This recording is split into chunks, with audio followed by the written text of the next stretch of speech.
So I understand that we've got Ongama Mtimka, political analyst, doctor, joining us now. Control, is he on? Can you bring him on? I just want to get his thoughts. There's been so much being said about Tito Mboweni and his impact, not only in the financial sphere, but in the political arena. How do you see it, Doctor? Yeah, good afternoon to you. So Tito Mboweni was in the first cohort of senior politicians who had to overcome the skepticism that was there on the potential of a black government to govern in South Africa. Not only did he succeed in countering the skepticism of Afro-pessimists, he went on to become a trusted person, if a darling of even the markets in South Africa. And throughout that period, he initially, I think he led the process of getting government to create a favorable labor regime and do away with the repressive laws of apartheid, led the process of creating a much better labor regime in the country. He succeeded as a governor of the Reserve Bank, but it's in that time that he attracted the ire of some of his comrades, especially from the left, who regarded him as one of the members of the so-called class project of 1996. But by the time he was leaving government, he had come back as somebody who was trusted to administer and be a good steward of finances and could attract good trust from both his fiercest critics in politics and also, those in business. So he ended in the public service as a person who was brought in to stabilize South Africa's, finances and the way South Africa was looked at by domestic and international business community. So in that sense, he's somebody who helped transition from a feared guerrilla to being an admired and shrewd financial administrator. The president was talking during the eulogy, saying that he was fiercely, he served with integrity, fiercely loyal to the ANC. I wonder, from your perspective, what sort of influence did he have within the African National Congress in shaping the conversation, in shaping thought, in shaping the thinking to get us to that better place? So the first one is that he had the courage and the boldness to drive a monetary policy that was necessary and attracted a lot of criticism in the sense that it was not a populist stance. So he showed the ability to lead in that sense, and in fact, integrity. And then also, I think that the gravitas that he then earned as a person and as a professional helped him to, in crucial times of the ANC in government, to come and provide this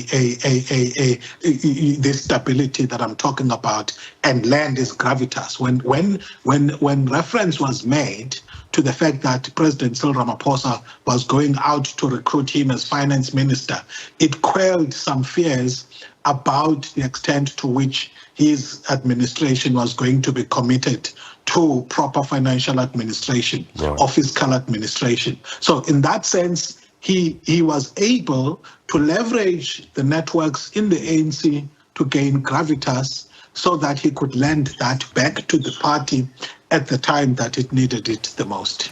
The need at the time, back in 1999, where there needed to be the synergy between fiscal policy from the Treasury as well as monetary policy from the Reserve Bank. Tito Mboweni, Trevor Manuel, two political heads. Was that a pivotal moment in terms of South Africa's economy, in terms of driving it forward? Yes, it was. So remember that domestically, if you ask a lot of people, especially, so-called progressive economists. They are extremely critical of this monetary policy that he took, arguing that inflation targeting in particular had a cost, and that cost was the poor in South Africa, who could not be lifted out of poverty and masse because of the narrow mandate of the Reserve Bank. So there's that.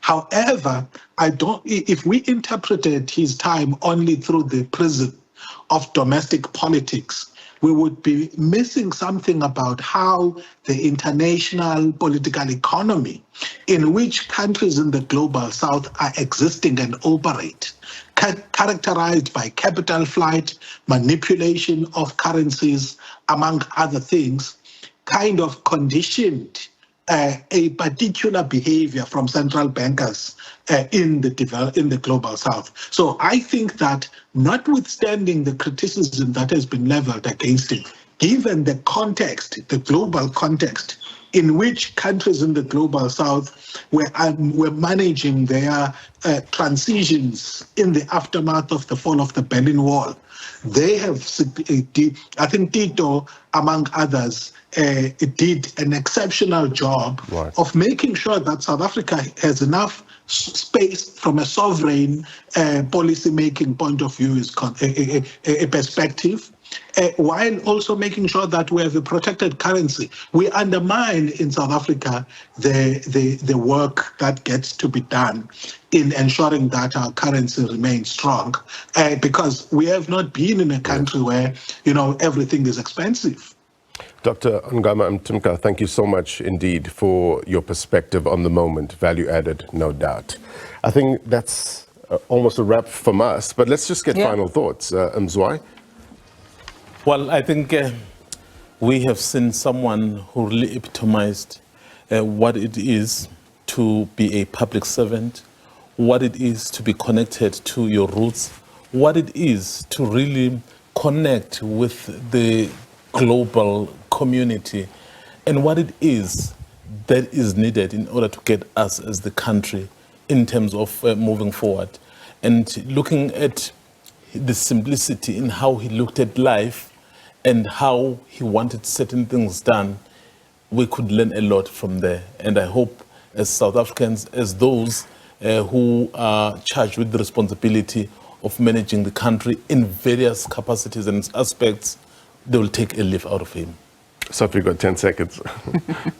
Well, I don't know what to say, but I have to admit that, it's over, and it's up to us to learn and take the best that he provided and his exemplary leadership, and also look at perhaps the other issues that people were critical of. But at the end of the day, he did what he could as a human being. And all of us, we must do what we can. All I can say is just take the words from Lesotho Kganyago to say that Tito Mboweni was a man with a brilliant mind, and essentially South Africa has lost that man. But thank you so much for all our viewers for watching this special broadcast brought to you by the SABC.